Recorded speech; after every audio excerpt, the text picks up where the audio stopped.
Hey, How's everybody doing today? good, how are you? All right, so a couple things is I'm not able to actually look at my my speaker notes with the slides for some reason. So this should be pretty interesting. For everyone that doesn't know, FOMO, Take Control of Your Life and Career, is basically a talk about creating professional development plans for yourself, understanding the importance of them, how to utilize them through your career, and how beneficial they can be in helping to have a path forward to accomplish not only the goals that you have from a professional skills and training perspective, but also applying it to personal goals as well. So before we started, just a quick thing of who I am. My name is David Fredericks, founder and managing partner of Ingenia.io. Ingenia is Japanese for engineer. My focus is really in supporting the technical workforce. You saw a picture of my two daughters, Lila and Devin. My wife was in the other picture. She's also an entrepreneur, owner-operator of Pilates Back Bay. Check it out if you guys are really interested in doing some Pilates or learning. Very amazing woman. I'm big into the DevOps Boston scene. Started the Boston DevOps Network, which is a community engagement for shared experiences. Also bring Boston, the DevOps Days conference, if you guys are familiar with that, to Boston. Was an organizer for 4 years. So, quick summary, so you guys have context to baseline. My focus has been in operations management, very focused on people and leadership. Teaching and learning is like a fundamental core pillar in my beliefs. When I learn, I'm learning with the intent of teaching others. So I really try to focus on digging deeper than just the information being presented, but understanding context as to why. Professional networking and building lasting relationships, I feel, is kind of a new area of focus as the workforce moves forward, especially in the technical space. In the community engagement, anything that that folks within my community gain of value is to try to contribute that back to another community. So just some ideas as to like my beliefs, so you guys understand it. So FOMO, what does that mean basically? FOMO is the fear of missing out, right? And one of the goals of this is when people are unsure of what they need to be accomplishing in life, they tend to be taking direction from other people and hoping that the people that they take direction from are guiding them the right way. But the question I pose to you guys today is, why would you put your direction in the hands of somebody else, right? It's your responsibility to actually know where you're trying to go, why you're going there, and then building a plan to get there. My goal is to get you from the dark side, into the light, and to basically Hulk smash that FOMO. And how do we do that, right? We do that by creating a plan, because without a plan, you typically are going to fall into these three categories from a professional perspective. Are you guys familiar with pathologic, bureaucratic, and generative? These are types of leaderships in organizations. Have you guys? This came out of the Phoenix Project, also the DevOps Handbook. So the idea of these type of organizations are more for command and control. Leadership basically wants to dictate everything that you do within an organization, how you act, how you behave, and then how you're either incentivized or reprimanded. These two really are, hey, you do what we tell you to do, and don't ask questions as to why. Generative is where most organizations, especially in the high performance and DevOps realms, want to fall into. This is more of empowered employees with direction, motivation, and ideas that they're able to contribute into the greater goal of the organization. It falls on trust, right? And that is the biggest key. takeaway from the differences. As a leader, do you trust your employees? Do you empower them and give them the tools to be successful? Or do you focus on more of, command and control, and, pathologic is basically just egotistical top domination.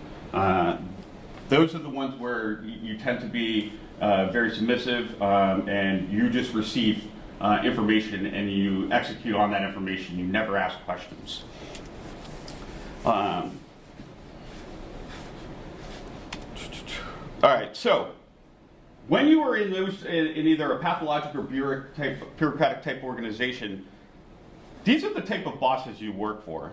The boss is angry for you asking questions because, again, why are you asking me questions? I told you to do this, just get it done.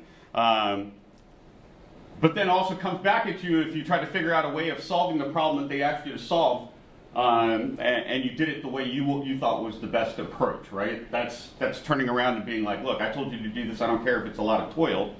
Or that micromanager type of person who comes down, tries to constantly be telling you how to do your job, really has no clue as to what you do on a day-to-day basis. Working for these two types of individuals causes a lot of toil, causes a lot of anxiety. It causes for individuals to feel like they have no real control or direction in their lives, which ends up, bringing on a lot of mental health issues that we'll talk about further downstream. But naturally, as a technical employee of an organization, you're like, okay, look, my bosses aren't going to be the ones to give me the control or the understanding as to how to better what I'm doing, how I'm doing it, and make it better for not only our customers but also the teammates. Let me look at my colleagues to help me. Suddenly you're like, wait a minute, all the people that I loved working for that really believed in teaching and learning, they've left. Like, they're not working for these two type of folks, right? These are the people you end up getting stuck with, so to speak, right? He's fixing problems is really the problem. And if you guys have experienced any of this with colleagues, a lot of this will resonate. Then it's that person, nothing is their problem. It's like, well, what do you do if you're not here to help, your teammates? This person, no accountability on anything being done, shows up every day, just keeps their head right below that target market. But you don't really understand, like, how are they measured? What is considered success? What is considered done? Or you have what we in the kind of the DevOps field calls the Brent, right? None shall pass. This person, honestly, on the surface to management, they're like, whoa, this person takes care of everything. They jump in whenever a problem is happening. They are the white knight to all of our solutions. Systems go down. All of a sudden, this person at 3 a.m. is logging in, and dismissing the people on call. So everyone around this individual on the team never learned from the experiences. Why? Because they always have the white knight savior coming in. That doesn't grow your team, and it doesn't allow for anyone to actually get any new learning. Organizations tend to circle themselves around these people in pathologic or bureaucratic, right? Because it's command and control. If you as an individual are a high performance learner who wants to be able to grow, right, and that's one of your core beliefs, your alignments aren't matching up with the organization. Workload. You end up taking on a lot more work than you can do, and since we've been in a constant constraint of technical staffing, we end up always being short-staffed, right? So you end up doing, a 1.5 multiplier of workload. That doesn't end. You don't see like a light at the end of the tunnel. Hey, you know what? I got to bang it out this week, because we have to put this much cycles in, but I know in 2 weeks it'll all alleviate. No, in 2 weeks that pipeline just gets longer and longer. Perceived lack of control. We talked about that. You have no ability to either change course, make something faster, because that's not what you're being asked to do. In fact, you're being decentralized to try to figure out new solutions, creative ways to get things done. The reward mechanism, again, isn't in line, right? Your community, the people that you can lean on aren't there to help you or support you. We just looked at our coworkers. fairness is we don't even have a way of measuring what is fair. We don't even know who's doing the majority of the work. And I will tell you, in a pathologic and bureaucratic, statistics show 80% of the workload is done by 20% of the workforce. All right, so that is what is happening there. There's no balance, and you know what? There's no real objectivity to it because you don't have a metric system to account for who's doing the work, how, and why. And the big one is values mismatch, right? If you don't believe, if your core values innately inside you don't align with the way your organization or leadership thinks, you guys are on a path of descent. It's just a matter of time, and it's a matter of how much pain and anguish you would have to deal with before you start to make a move to break that. So this is actually the 6 pillars of burnout. So I would, Elizabeth Grace Saunders, this is a Harvard Business Review article. Just Google burnout or use this link. Very, very informative, and I highly suggest reading it. If you guys ever feel that you're unhappy but you can't really put your finger on it, she goes into great detail as to like if this is the way you're feeling, these are some triggers or signs of why you're feeling this way. So, if you guys have feel that any of this stuff resonates at some point or another, I will tell you, fear not. Right, there is actually a way of getting yourself back into a path where you feel that you're driving it and you're in control. It's all about putting a plan together, all right? And for my talk, it's about, and since we're a small, intimate group, I'd rather for this to be kind of more interactive. I'm just going to throw a couple more slides together just to kind of give you guys a baseline, and then we could kind of talk about it, because I think that would probably be the most beneficial for you if you feel the same way. So what's a PDB? Professional Development Plan, the acronym's kind of fun, whatever. But simple way of proving kind of the ideals, right? A goal without a plan is just a wish, all right? So I think Benjamin Franklin said it best, right? What is not written down does not get done, or does not get focused. So today's goal is to kind of give you guys an idea as to, hey, how can I document some ideas on paper? What should I be focusing on? And then how do I actually put that into action, right? So Stephen Covey, 7 Habits of Highly Effective People. Have you guys heard of that book, read it? I think that's a phenomenal book in really baselining kind of a lot of the incentivizers and motivators in an individual, understanding paradigms, right? Like when we talk about unconscious bias, when we talk about like having empathy. That book is a great book for kind of setting a baseline so you can really start to reflect upon yourself and understand why you make some of the decisions you make, what experiences you've had in your life from when you were born to now to make you think the way you think, right? So in his book, when he talks about setting up a plan, think with the end in mind, right? Do something today that your future self will thank you for tomorrow. So basically, what do I want to accomplish, right? And now we're going to reverse engineer our plan back to meeting those goals, right? Many of you guys might not really know, hey, I don't really know what my final goal is going to be, but I have an idea. And that's the key, right, is to be able to put something down, whether you want to become more, if you're looking at the kind of the T-shaped or the I-shaped, like if you're doing the deep dive or you want to become more of a generalist, these are things that you can put down on paper, right? If you want to go into more people management leadership, or you're like, hey, you know what? I want to be a craftsman in my area of focus. Now what do I need to do about that, right? You got to figure out where your strengths and opportunities are, right? Because we're baselining ourselves as individuals. What is important to me? This one, I get a lot of people pass up on. They're just like, oh, I want to make money. I want to have balanced life, and work-life balance is a big thing, right? That I want to get deeper into that. And the last one is why do I feel this way? Okay, if I don't understand what what incentivizes me, then these other ones, it's very challenging to actually get them down and put an actual goal together to meet them. So once you have the idea as to, okay, you know what, I kind of get a sense as to how I operate, I have a good idea as to where I want to be. Now it's almost like, how do I now take the steps to get there, right? And Brian Tracy, I've mixed up a lot of different people, like Stephen Covey, you know, sociologist. Brian Tracy is a sales guy, all right? Because I follow the path of Jeff Bezos, which is you either build it or you sell it. Everyone else is just pushing paper clips for those individuals. If you know how to build and sell, you're the unicorn that people talk about.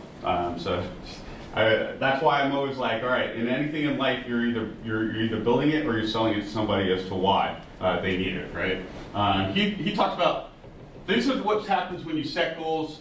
This is what happens when you don't set goals, right? You know, the sense of purpose, exact plan, etc.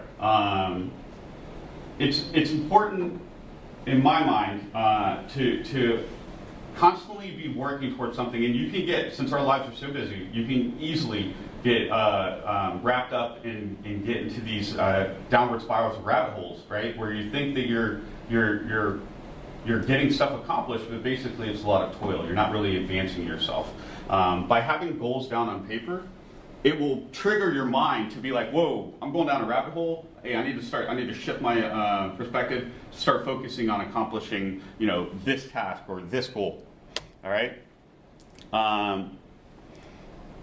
So here, does anybody have any questions, by the way? Since we're small, we can just, you know, kind of drop in.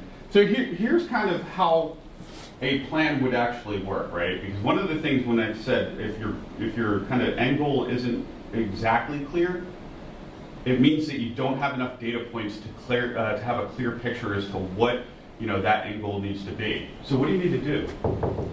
You got to go set actions, right? Because one of the biggest things, especially as people are starting out in their career, is they just don't know what they don't know. All right, and one of the problems with like kind of our society is everyone, as you're coming out of, you know, high school or even, I mean, going into middle school, they're, hey, what do you want to be when you grow up? What do you want to be when you grow up? And so you're conditioned to be like, oh wait, what do I want to be when I grow up? It's like, I don't even know what's available or what's out there, what people need, you know. So it's even hard. It's so hard for me to answer that question because guess what? I don't know what there is. So what should people be saying? Go do things. Go try everything. If something interests you, go attack it. Because quickly you're going to identify, hey, you know what I like or what I don't like. Those are actual advancements, right? Because when you find something you don't like or you feel like this is not an area that interests me at all, that takes out a sector. So guess what? You've cut out a unknown. You've made it known. That gets you closer to the goals, right? So one of the big things in a professional development plan is experiment. Go try things. If you assume something is bad, then get on it and do it. Because guess what? Assuming anything isn't going to help you. Qualifying and verifying, that's the goal. So that's what, you know, do, assess. This is where you're like, oh, you know, or wow, that was super interesting. I'm taking a deeper dive. Oh, sorry. That shifts you to the new plan. Okay, now I'm going to iterate, right? I'm going to move this way, I'm going to pivot this way. What new learnings do I have to do to advance that? And it becomes a cycle here, all right? So one of the big pieces to this is your professional plan never ends, right? It's a constant iteration. It's almost like I want you to think of the professional development plan as your branch. Every new kind of task or action is a new feature that you're branching in to that end trunk. And the idea is that trunk gets you on a pathway in the direction that you want to go. So here's another kind of idea, but you know, for the basic, this is just basically do, assess, plan, learn, do. All right, and you're going to be then kind of like a wheel floating. Any questions on that?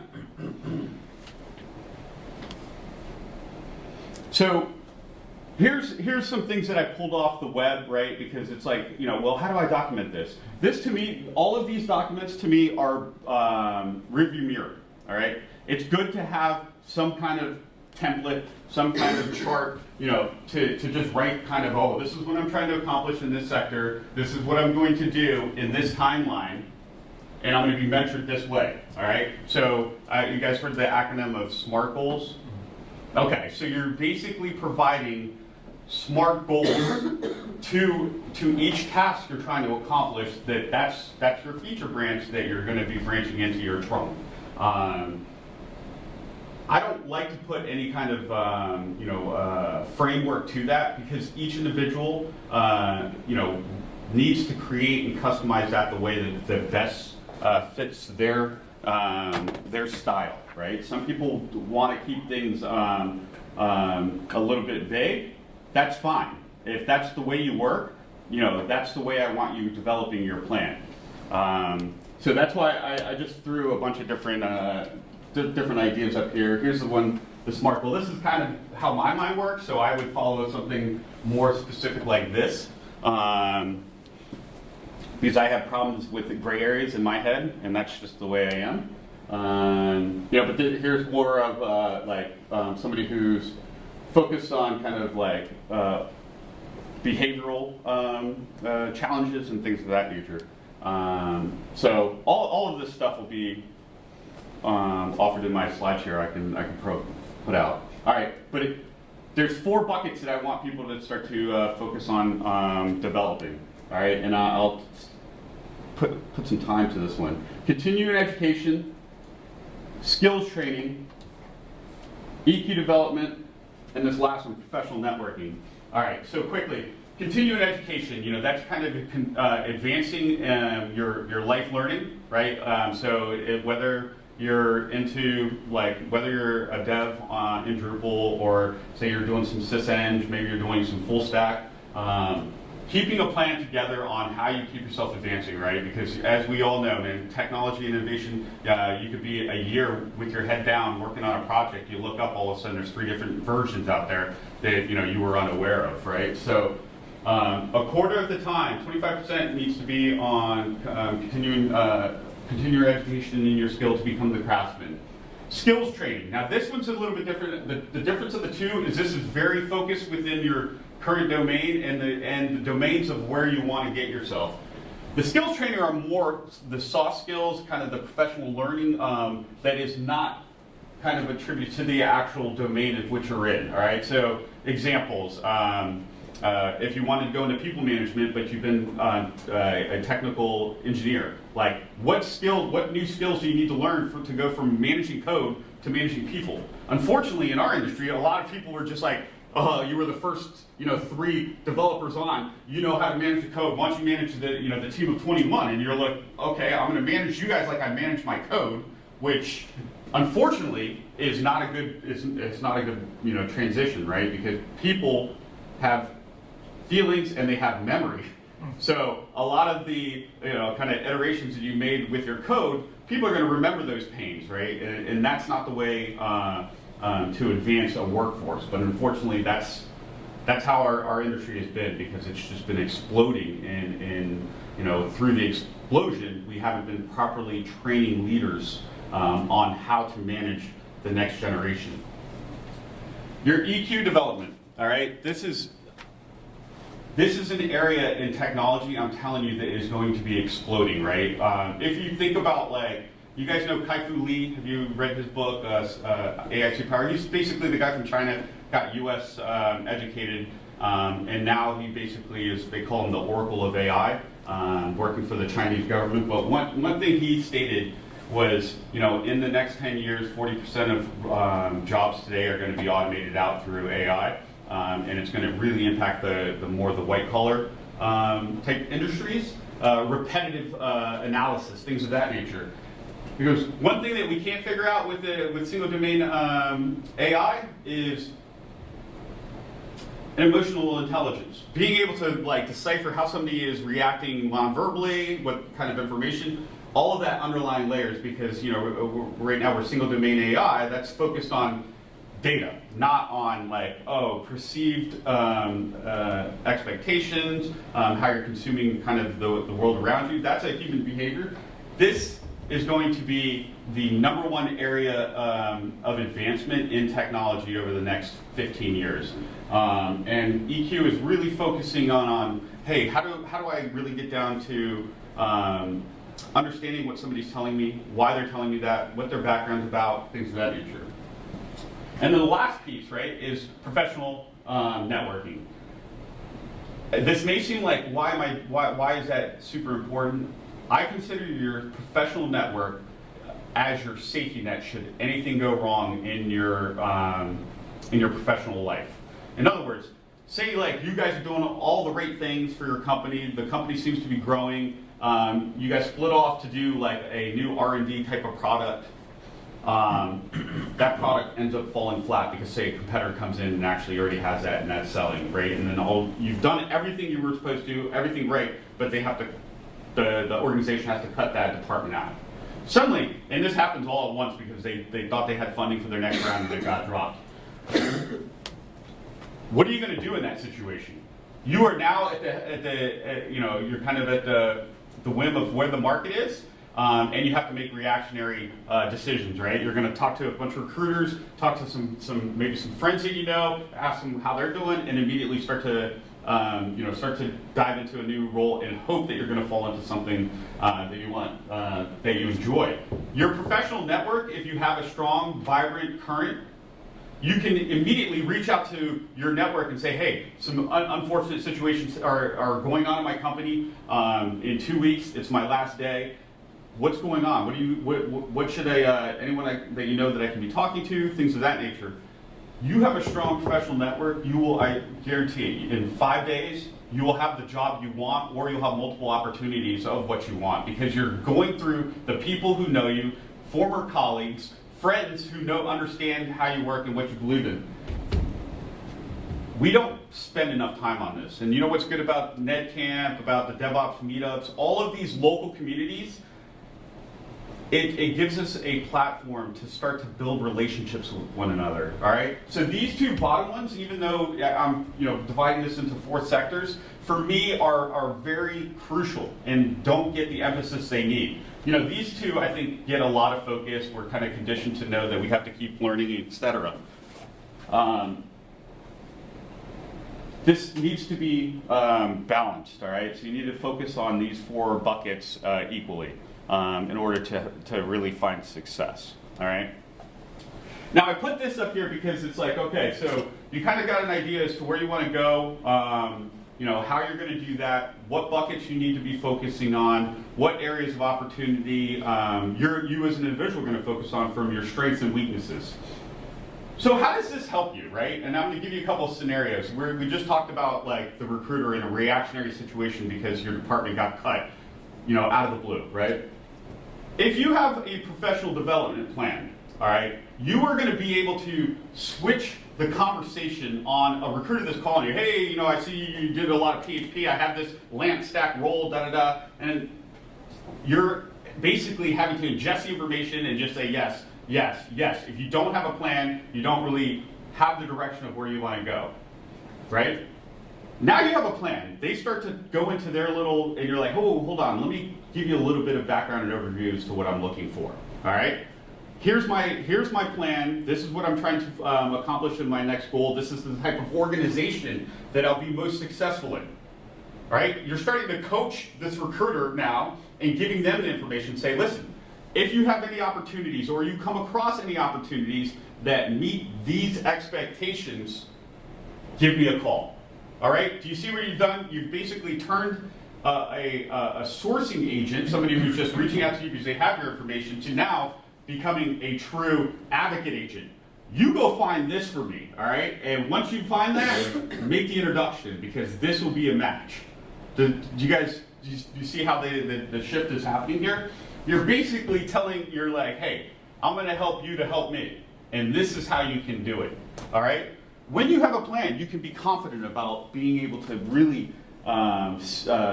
frame that messaging correctly, right? And then it becomes a thing where now it's more proactive type conversations versus reactive, All right. Let's take the two characters that we talked about, our former managers, right? Imagine having a plan, and now you're managing up to these folks, right? Angry at you for asking stupid questions, and then angry because you're handling things your way. When you have a plan, you're actually going to be able to tell this person what you're going to be doing, why you're going to be doing it, and how it's going to benefit them. All of a sudden they're like, whoa, wait a minute. It's like, is there anything that you want to add into the plan that'll help you look better, right? Because the idea of managing up is to basically, give your manager confidence and trust in you that you're going to be making, you're working towards the same goals, you're going to be making them look good, and that they don't need to be diving in because you're coming to them with your updates, right? The only reason why this person is acting the way they are is because they have ego issues, right? Maybe it's imposter syndrome, whatever it is. Having a plan, communicating that plan, and setting expectations with an individual like this is how you take control of the way they manage you, all right? Without a plan,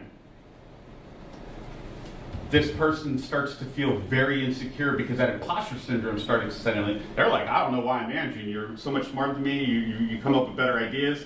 But this, so the way I control that is through how I've been reactive. With having a plan and you're now working towards the same thing, you're giving your manager the information, the planning to be able to go up to their manager and be like, hey, this is what the team's doing. This is how they're going to be doing it.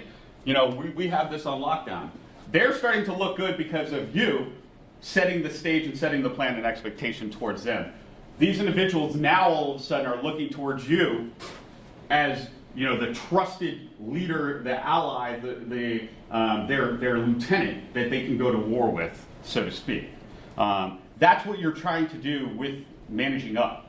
Through a professional development plan, you're going to have the legs, the communication, the planning, and the ability to tell them. So, if you were a manager, why would this be important for your employees to have, right? And this is kind of the flip side. When leading people, especially in our field right now, managers have stuff coming at them sideways. How much unplanned issues do we end up dealing with, right? When we have our priority list, we're like, okay, I have my one-on-one, I got an interview at this time, services went down, all of a sudden I'm like, oh my God, well, I'm supposed to be talking to this person. Now, I'm like ending up running around looking like, my head cut off and feeling to myself like, why is my team so aimless and this and that? And really I should be looking in the mirror, this is all my fault, right? But as a manager, I'm too busy toiling to even think that way, to even think that I'm supposed to be leading my team to make them better. You're taking a manager like that when you have a professional development plan, your team really believes and is focusing on this, and all of a sudden, you're flipping the script. You know what is important to each of your teammates, right? Team members, and why. You can start to set and prioritize what projects individuals are going to be working on, why, and then how they're going to be bought in. Imagine this: if I'm wanting to learn a new language, we're starting to do a POC for a new customer. My manager knows this about me. Do you know how motivated I'm going to be successful on that project for that individual without any additional incentive for them? Because in my mind, I'm like, oh my gosh, it's giving me an opportunity to meet some of the objectives of my plan. I'm not only jumping into that, I'm jumping in 120%, right? Because in my mind, it's not only doing good for my for my work, for my manager, but it's also helping contribute to my longer-term plan. You can prioritize your projects and initiatives. One-on-ones become super structured. This is the thing, right? I don't know if you guys typically are doing one-on-ones like you're supposed to weekly with your managers, or you're having one-on-ones with your employees. A lot of times it becomes like a progress check-in. How you feeling? Yeah? Okay. Do you have a good week? How's the family? All right. What are you doing this weekend? That's not a one-on-one. But you know what? When you don't have a real plan, you don't have a past progress to check in on, past tasks, how did these go? that's what it ends up being. And both parties then separate and they're like, you know what, that wasn't valuable at all. That was a waste of, you know, a 45-minute period where we could have, you know, I could have actually gotten this done. But, and then your attitude shifts, then you don't, you know, to it not being important because it isn't. Your manager then shifts. So guess what?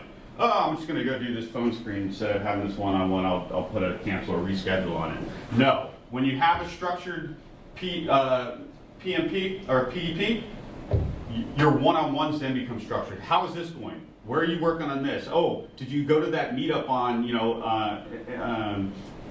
emotional intelligence? Did you learn anything? Anything that you can share that you want to do a lunch and learn with the other team members, right? That's huge. The managing up, you're giving your manager the confidence in planning and direction to be able to do that. You know, your team then is much more engaged. They're really looking to not only help others on their team, but then now all of a sudden, you know, they're looking to make you as their manager more successful. That's the key for this, right? So when I'm looking at it, not only as individuals on a team, why it's important, but as a manager, why you should be encouraging that, why you should really be planting those seeds and giving your employees the opportunity, right, to get something down on paper, to really focus in on this, to reinforce it weekly. Hey, this is important because of, or you know, at the weekly meetings, the manager stand up. Hey, look, on my PMP, this is what I'm working on today. I'd love your guys' input. Like, you know, I feel like I do a good job in setting expectations and putting plans out. You as my employees, tell me, is this something I need to work on, or where can I? Where are some areas of opportunity that you feel would be beneficial for me? You're building now real trust with one another, right? You're strengthening the relationship, and that's what is really critical in a successful high-performance team, right? So, kind of in closing, taking back control is the goal of your PDP, not aimlessly wandering and allowing for FOMO, or the fear of missing out, because you really don't know what you're supposed to be focusing in on, so you're going to focus in on what other people are doing, thinking that's what you need to be doing. That is going to be the wrong approach. So my thing is, stop the wandering, make a plan, and start getting on a path to growth. Last but not least, you can't get FOMO if you're already scheduled, and that's what the plan does for you. You know, last piece right here. Make sure you're really enjoying the journey. Again, the big thing about it, it's supposed to be fun. And if it doesn't, if you feel like it's a lot of toil, then guess what? Your plan, your objective is wrong, right? Because this is for bettering you in your situation and for growth. And everyone really should be enjoying their own advancement. So that's it. Thank you. Hopefully I was able to kind of any kind of questions you guys have. I would love for more of like kind of. Oh. Keep it recording. Oh, I'm sorry. Oh, sorry. Okay. Because I think that this type of talk is most valuable when we have like kind of specific. So obviously, like these kinds of plans and advancements are kind of give and take. How do you balance helping people reach their goals with reaching your own, I guess? So do you mean from what perspective? Like, is from a manager to an employee, or like, or as an individual? Maybe a coworker or employee. Now, that's a good question, right? So, like, basically, how are you able to balance the efforts that you, just make sure I'm correct on, the efforts that you're put forth towards your own development, and then the ones that you're able to help colleagues with and things of that nature? When you have a really defined plan, and you're communicating that out to first your trusted network, right? So when we brought the professional network, you're going to have a spiral effect of your network. You're going to have your closest like kind of peers, and then it spirals out, right? But the trust is going to be in that initial one. one of the pieces, and thanks for bringing this question up because I didn't communicate this. Once you have your plan down, you feel like you feel really good about it. The next step is to communicate that to the world, all right? Get that out to people, because this is what's going to happen in that scenario, is when you start to voice the direction and objectives that you want to accomplish, you're going to start to attract the people around you that are going to be able to help you at a specific segment in that plan, all right? Now, a key piece of that is to then be specific about the help that an individual can provide, all right? And that's how you ask, hey, I'm really having challenges with X. Do you, or are you, or do you know someone who could help me get through this portion? By having specific directives and a specific plan, what it's going to do is it's going to bring people around you that are going to be able to help you, and they're going to be able to tell you how they're going to help. And that ends up becoming a thing where you just start attracting the right attention at the right time, all right? So you don't end up getting into, oh man, you know what, I'm giving up too much. It's almost people are going to start to volunteer that, okay, if that's helpful. Could you talk a little bit about how to think of failure in the context of everything? So, great question, and I love this, right? When we talk about experimentation and failure, so it's more of a paradigm shift, or the lens at how we see failure, how we define it. And remember in my first kind of opening, I talked about not really knowing what we don't know, all right? So go and try anything. Failure in this sense is, I want people to start shifting their thought process on failure and thinking of it more as a learning, right? Hey, you know what? On a metric scale, I would consider this a failure, but when I start to really dig deeper into kind of how I structured either the task or the measurement of what is done or successful, you want to learn as to why, like, where did I fall and why did I fall in those areas, right? Is it a thing where, you know what, it's because I had no real interest in doing it and it was more task toil. I should have immediately, as soon as I realized this is not a thing I want to be doing, I should have pivoted at that point. But that's the learning you get from it, right? Don't consider it as a failure of more of a pivot towards the direction of what you, of a new direction that you need to be going in. Does that help? Okay. I don't know if this is more a question or a statement, but I feel like you touched on this a little bit where, in terms of getting to management level, a typical in a job might be like, oh, you've been here for 5 years, you know everything, now you're a manager. Yeah. But at the same time, the job doesn't say, okay, you're a manager, so you won't be writing code anymore. You're going to be, helping your team level up and learn and things like that. But in my experience, that rarely happens when you have a team. They're like, oh, no. You still have to commit and push code, but just make sure these people are also doing their job. And now you're a person who's like, yeah, I wanted to get to a next level, which in my mind was management, but now I have to do all that and do all this. Yeah. And how do you help an organization understand that? That's a great, and you know what, not only is it a great example and a point, it's the reality of what's happening in today's world, right? So what you're hearing about now is like, I need a team lead, somebody who can manage 5 people but still be hands-on keyboard. It's like, no, you want somebody to manage the team and still contribute cycles into the deployment cycle. It's because of the fact that, you know what, we've already been two members down, somebody else just gave notice, there's nobody in our funnel. This is a realistic constraint. How long do we have this room for? A couple more minutes. Okay, this is a reality of the constraint of the work, of the technical workforce. So how do you mitigate that? There's two approaches that I take. First is by taking your plan and being like, listen, what I'm going to do is I'm going to pull myself out of the actual cycles.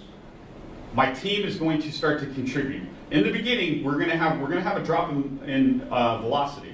You have to understand that. But as I start to get ramped up, I'm going to be able to get higher quality work through my people. There's going to be a lot less rework because of the new structure that we're going to. And this is how I'm going to focus my time. Now, this is kind of, you're drawing a line in the sand to your leadership. You're going to be like, look, we are not going to this model where you're just going to pile on more responsibility and then tick up my salary, because you know what, it's at the detriment of my team members. They're not going to learn. I'm going to be heads down. I'm going to be so focused on this, I'm not really going to know what they're doing. And the folks who need to be getting leveled up aren't going to get the attention.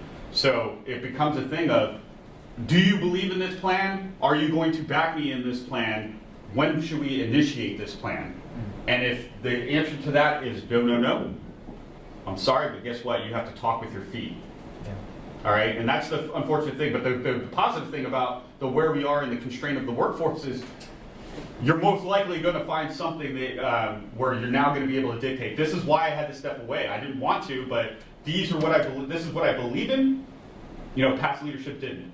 Do you believe in this? No. And then that's kind of the direction. And I never want to say like kind of force the issue, but ultimately, if you don't want to get yourself into the cycle that immediately, like if you accept it, that's where you're going to be. You've chosen to then become that position. Does that make sense? Absolutely. All right. Yeah. And I know everyone's situation is a little bit different, and that's a hard thing to do. But if you can communicate the expectation ahead of time to set the priorities, and that is immediately just squashed by your leadership, then guess what? Your value alignment isn't there. So it's either now or it's later, but it's going to separate. So, all right, is that it?